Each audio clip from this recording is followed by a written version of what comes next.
Hello friends, welcome to neutral life Tamil. முக்கனிகளில் முதன்மையாக இருக்கக்கூடியது மாம்பழம். கோடை காலம் தொடங்கிவிட்டாலே மாம்பழ சீசனும் ஆரம்பிச்சிடும். மாம்பழங்களை சாப்பிட ஆரம்பிச்சோம்னா அது ருசிப்பதை நம்மளால கட்டுப்படுத்தவே முடியாது. ஆனால் சக்கரை நோய் உள்ளவங்க வாயை கொஞ்சம் கட்டுப்படுத்தியே தான் ஆகணும். இருந்தாலும் சுகர் இருக்கிறவங்க முற்றிலுமா மாம்பழத்தை தவிர்க்கணும் அப்படிங்கிறது கிடையாது. அப்படி மாம்பழம் சாப்பிட ஆசைப்படுறவங்க ஒரு சில டிப்ஸை ஃபாலோ பண்ணி மாம்பழம் சாப்பிட்டீங்கன்னா உங்களுக்கு சர்க்கரை அளவு அதிகமாகாம இருக்கும். அது என்னென்ன வழிமுறைகள்னு நம்ம இன்னைக்கு வீடியோல பார்க்கலாம். ஸோ வீடியோவை ஸ்கிப் பண்ணாம பாருங்க. வாங்க வீடியோக்குள்ள போலாம்.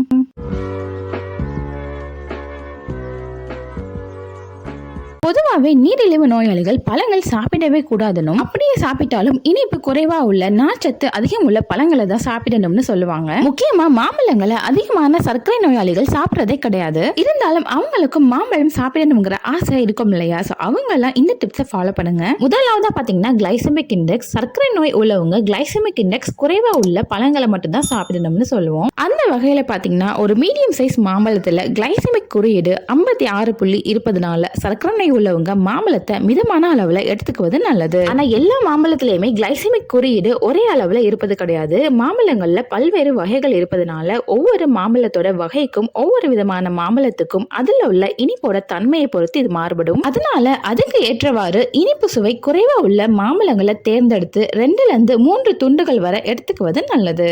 அடுத்த டிப்ஸ் பாத்தீங்கன்னா சர்க்கரை நோய் உள்ளவங்க உணவையும் பழங்களையும் சேர்த்து சாப்பிடுவதை தவிர்க்கணும். முக்கியமா மாம்பழம், அதிலும் நம்ம ஊர்கள்ல சாதத்தோட மாம்பழங்களை சேர்த்து சாப்பிடுவது ஒரு பழக்கமாவே இருக்கு. ஆனா இப்படி சாப்பிடுவதனால உணவுக்கு பிறகு ரத்தத்துல உள்ள சர்க்கரை அளவு வேகமா அதிகரிக்கும். இதுக்கு காரணம் நம்ம சாப்பிடுற உணவுல அரிசி, கோதுமை போன்ற கார்போஹைட்ரேட் அதிகம் உள்ள உணவு இருப்பதனாலதான் ரத்தத்துல சர்க்கரை அளவு அதிகரிக்குது. சோ நீங்க இதை தவிர்க்கணும்னா மாம்பழம் சாப்பிடுறப்போ கார்போஹைட்ரேட் அதிகம் உள்ள உணவுகளோட சேர்த்து சாப்பிடுவதை தவிர்க்கணும்.